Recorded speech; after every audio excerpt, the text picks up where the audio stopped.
사랑하는 여러분, 제가 지금 들고 있는 게 뭘까요? 네, 맞습니다. 이거는 바로 물병입니다. 여기에 있는 이 물병, 이게 가지고 있는 목적이 무엇이죠? 물을 담아서 물을 보관하고 있는 용도입니다. 그리고 때에 따라 목이 마르거나 목에 필요하면 수분을 섭취하기 위해서 마시기 위한 용도인 것이죠. 자, 그렇다면 여러분, 이 마이크의 목적은 무엇일까요? 이 마이크가 가지고 있는 목적은 과연 무엇이겠습니까? 바로 제 목소리가 저기 멀리 있는 친구에게까지 잘 전달하게 하기 위해서 바로 이 마이크가 필요한 것입니다. 이렇게 모든 것에는 다 목적이 있습니다. 이 꽃에도, 이 모니터에도, TV에도 모든 것에는 다 목적이 있습니다.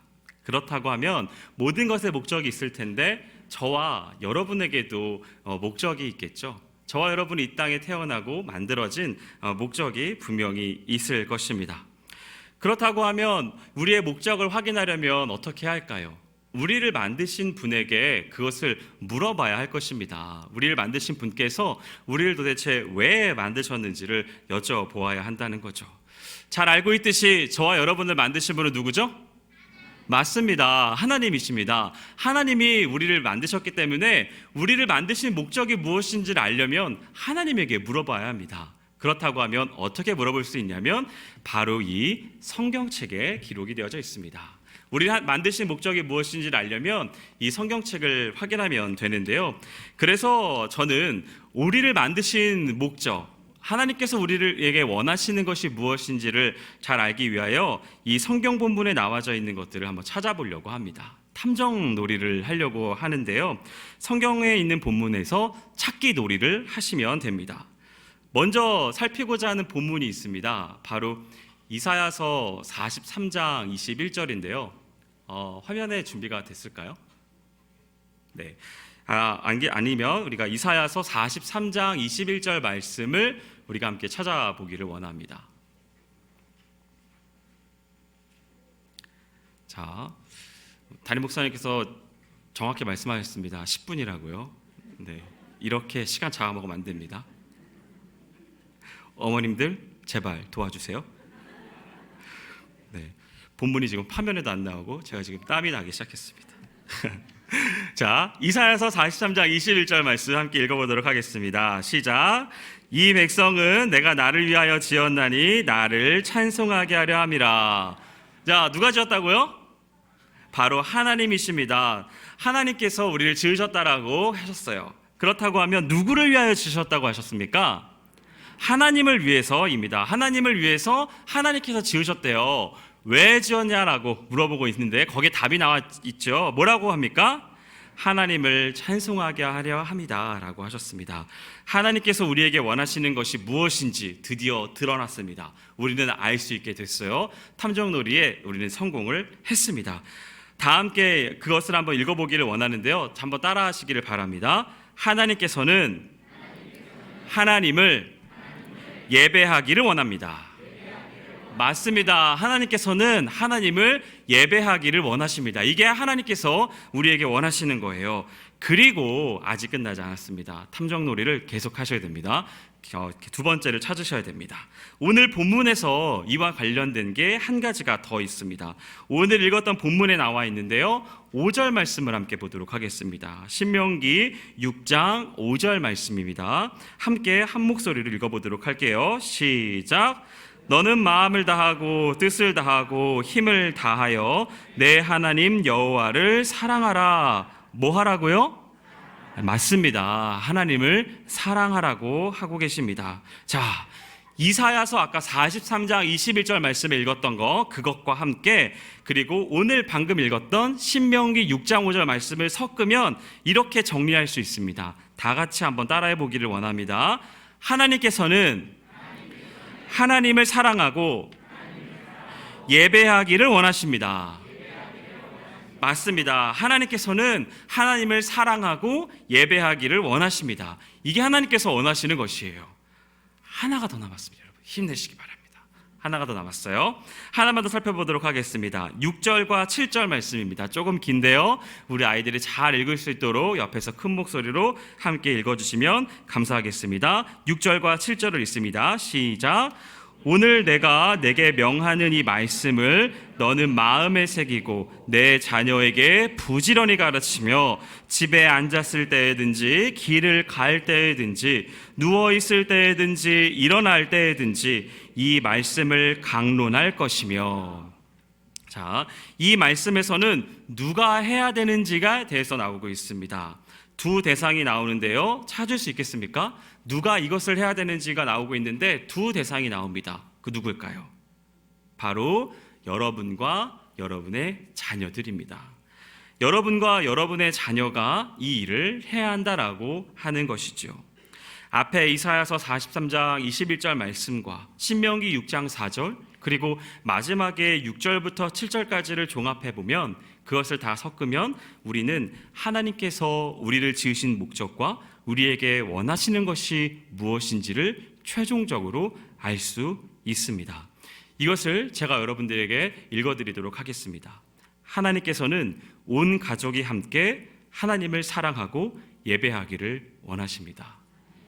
이게 저와 여러분에게 하나님께서 원하시는 일입니다. 함께 따라서 읽어보도록 할까요? 하나님께서는 온 가족이 함께 하나님을 사랑하고 예배하기를 원하십니다. 아멘. 저와 여러분이 하나님께서 나에게 원하시는 것이 무엇일까를 고민하실 때마다 이 문장이 여러분에게 해답이 되시기를 축복합니다. 다른 것에 신경 쓸 필요 없습니다. 도대체 하나님께서 나에게 원하시는 것이 무엇일까? 이것 가운데 있어서 이것보다 명쾌한 문장이 없습니다. 딴 거 고민하실 필요 없이 이것에 집중해 보시면 됩니다. 하나님께서는 저와 여러분에게 원하시는 것 가운데 온 가족이 함께 하나님을 사랑하고 예배하기를 원하십니다.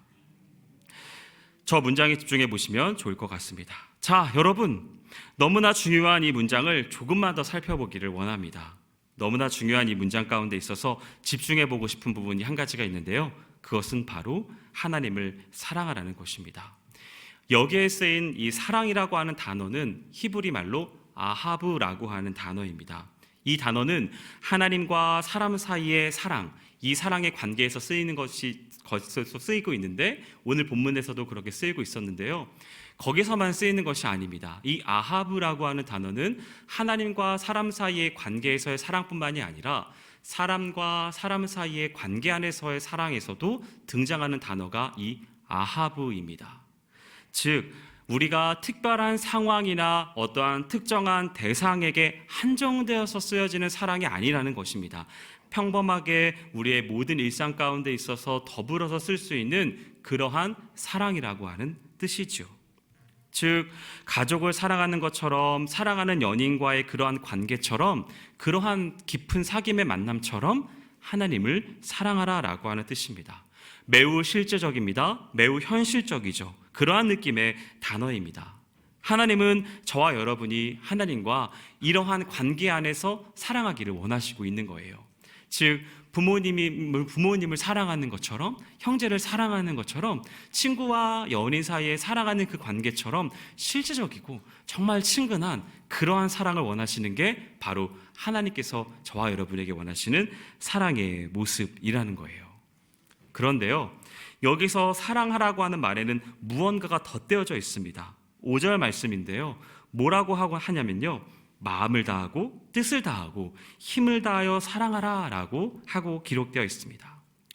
여기서 마음이라고 하는 단어는 중심을 의미하는 것으로서요, 히브리인들은 마음을 자신의 생각과 감정과 의지, 이 모든 것들이 담겨있는 창고 같은 그러한 것들로 인식했었어요. 그래서 마음을 다하여 사랑한다라고 하는 말은 자신의 모습을 감추는 것이 하나도 없이 완전히 드러난 상태에서 진실되게 사랑하는 것, 그러한 것들을 말하고 있습니다. 그래서 마음을 다한다라고 하는 건 모든 것을 다한다라고 하는 것이죠. 그것이 감추인 것이 하나도 없는 그러한 상태를 의미한다는 것입니다.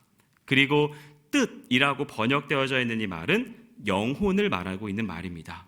구약에서 영혼이라고 하는 말이 나올 때 이거 굉장히 중요한 말입니다. 앞으로 성경을 읽을 때 영혼이라고 하는 단어를 찾으시면 와, 이거 굉장히 중요한 의미를 담고 있는 말이구나, 이렇게 의미하시면서 이해하시면서 받아들이시면 틀림이 없습니다. 이 구약에서 영혼이라고 하는 단어를 쓸 때에는 보통 생명, 호흡 이런 것의 뜻으로 대치되어져서 사용되는 단어입니다. 생명과도 같다는 말이에요. 호흡과도, 우리가 숨을 못 쉬면 큰일 나지 않습니까? 그 호흡과도 같은 그러한 의미인 거예요. 그러니까 인간에게 있어서 너무나 핵심적이고 중요한 의미가 분명합니다. 뜻을 다한다는 말은 온 생명을 다 걸고서 사랑하라 라고 하는 그러한 말인 거예요. 온 호흡을 다하여서 사랑하라 라고 하는 그러한 말이에요. 마지막으로 힘을 다해서 사랑하라고 하는 말은 사람이 내놓을 수 있는 모든 것들 안에서의 최대한의 것으로 사랑하라고 하는 그러한 말입니다. 완전히 드러나서 그렇게 힘을 다해서 능력껏 할 수 있는 한 사랑하라고 하는 그러한 말인 거죠. 종합해보면 마음을 다하고 뜻을 다하여 힘을 다하여 사랑하라 라고 하는 이 말은 자신을 완전히 드러내고 온 생명을 다 걸고 최대한의 것으로 사랑하라 라고 하는 그러한 말입니다. 여러분이 여기에서 놓치지 말아야 할 것이 마지막으로 있다면 그것은 바로 이 말씀이 명령법으로 쓰였다라고 하는 말입니다. 조건문도 아니고요, 평서문도 아니고요, 의문문도 아닙니다. 이것은 명령문으로 사용되어졌습니다. 즉 여기서 우리가 선택할 수 있는 것 아무것도 없습니다. 우리가 사족을 붙일 수 있는 것 아무것도 없다는 말입니다. 우리의 의견이 덧대어질 공간의 여지가 없습니다. 즉 무조건 따라야 합니다. 우리 담임 목사님 말씀으로 SSKK, 그렇죠? 저는 용기가 없어가지고 무슨 뜻인지는 제가 풀지 못하겠고요. 아무튼 SSKK 무조건 따라야 합니다. 여러분이 하나님을 사랑할 때에는 이렇게 사랑해야 하는 것입니다. 이렇게 하나님을 사랑하고 예배해야 하는데요, 과연 어떻게 하는 것이 이렇게 하나님을 사랑하고 예배하는 것일까요? 특별히 아직 예수님을 인격적으로 만나는데 어려움을 겪을 수 있는 연령대인 우리 자녀들이 자신을 완전히 드러내고 온 생명을 다 걸고 최대한의 것으로 하나님을 사랑하고 예배한다? 이 말을 잘 이해할 수 있을까요? 우리 자녀들이 이것이 무엇인지를 명확하고 구체적이고 확실하게 알 수 있을까요? 그 부분에 대해서 성경에서 이것을 교회 학교에서 배우라고 했을까요? 아니면 토요학교인 그로잉 EOE를 통하여서 이것을 배우라고 했을까요? 기독교 대안학교에 보내면 된다라고 성경에 쓰여 있겠습니까? 아니요. 성경은 우리 자녀들이 이것을 배우고 경험하는 데 있어서 1차 기관으로 교회 학교를 언급하지 않았습니다. 우리에게 있어 교회 학교가 도입되게 된 배경은 대체적으로 동의하는 것이 영국에 있던 주일학교를 그 시작으로 보고 있습니다. 18세기 영국에서는 아이들을 값싼 노동력으로 보아서 7세의 아이들마저 일을 시켰습니다. 좁은 탄광에 들어가서 여러 가지 금속들을 캐내는 일들을 영국에서 주로 했었는데요, 몸이 왜소한 이 7세 아이들이 거기에 딱 어울려서 많은 7세부터 아이들을 그렇게 노동력으로 착취를 했다는 것이었습니다. 이를 안타깝게 바라보았던 레이크스라고 하는 분이 쉬는 일요일, 주일에 아이들을 불러 모아 성경과 함께 수학, 그 다음에 언어 등등의 공부를 가르치면서 주일 학교가 시작되었습니다. 그리고 이것이 소위 말하고 있는 영적 대각성 운동과 함께 붐을 타서 지금의 형태에 이르게 된 것입니다. 즉, 지금의 교회 학교는 다분히 교육학적 접근에서 이루어진 접근법인 것입니다. 연령대에 맞는 교육의 장을 마련해서 대상을 분리시켜 예배를 드리게 하는 것, 이것은 2차적으로 고안되어야 하는 보조수단으로 여러분이 생각하셔야 합니다. 성경에서 우선적으로 그리고 가장 중요하게 접근하고 있는 부분은 바로 온 가족이 함께 해야 한다는 것입니다. 즉 부모님께서 자녀들이 어떻게 하나님을 사랑하고 예배해야 되는지를 가르쳐야 한다는 것입니다. 이는 저와 여러분에게 있어 선택사항이 될 수 없습니다. 하면 좋고 못하면 어쩔 수 없고의 문제가 결코 될 수 없다는 말입니다. 자녀에 대한 영적인 책임이 교회 학교 선생님에게 있는 것이 아니라는 말입니다. 목회자에게 전가할 수 있는 부분이 아니라는 것이에요. 부모님인 저와 여러분이 자녀들을 부지런히 가르쳐서 어떻게 하는 것이 하나님 앞에 온전히 자신을 드러내는 것인지, 그리고 온 생명을 건다는 것이 무슨 의미인 것인지, 그리고 어떻게 최대한의 것으로 사랑을 실천해야 할 것인지에 대하여서 우리가 가르쳐야 한다는 말입니다. 삶으로, 지식으로, 그리고 경험으로 말입니다. 오늘 예배에 참여한 모든 분들은 이 부분에 대해서 긍정하시고 또한 이 책임감을 회복하는 은혜가 있기를 소원합니다. 그런데 이게 쉽습니까? 저는 좀 어렵습니다. 이거 잘 알고 있었어요. 근데 이걸 실천하는 게 참으로 좀 어려웠습니다. 부단히 노력하려고 애를 씁니다만 어려움이 참 많이 있습니다. 사실 어떤 때는 저 혼자 놀고 싶을 때도 있어요. 밖에 나가서 그냥 친한 친구 만나서 놀고 싶을 때도 있습니다.